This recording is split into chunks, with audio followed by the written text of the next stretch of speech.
Balochistan through بال ایسوسی ایشن کے جنرل سیکرٹری منظور سرفراز کی خصوصی گفتگو، جس میں ان کا کہنا تھا کہ ڈی جی کھیل نے بلوچستان تھرو بال کا گراؤنڈ اپنی ذاتی خرچ سے تعمیر کروایا اور ڈی جی اسپورٹس کی ذاتی دلچسپی سے ہی تھرو بال گراؤنڈ کی چار دیواری بن سکی، جس پر ہم ان کے شکر گزار ہیں۔ محکمہ اسپورٹس ہمیشہ تعاون کرتا رہا۔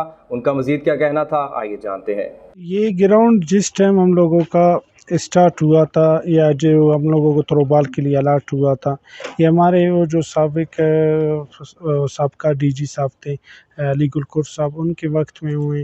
پھر یہ گراؤنڈ کافی مشکلات، ہم لوگ بہت ادھر پریشانی کے عالم میں تھے۔ آپ لوگوں کو خود پتہ ہے کہ ہمارے 70% مطلب گرلز کوئٹہ کے جو ہے تھرو بال کھیلتے ہیں، تو گراؤنڈ کے یہ جو ہے چار دیواری ہم لوگوں کے لیے بہت بڑا مسئلہ تھا۔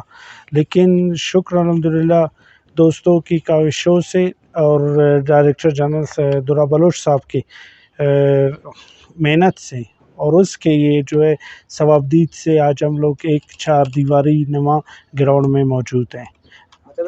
آپ کوئی بھی اگر آپ کام دیکھ لیں اسپورٹس کے حوالے سے، تو بغیر ڈائریکٹر جنرل یا سیکرٹری صاحب کے یا منسٹر صاحب کے اس سے تو نہیں ہو سکتا ہے۔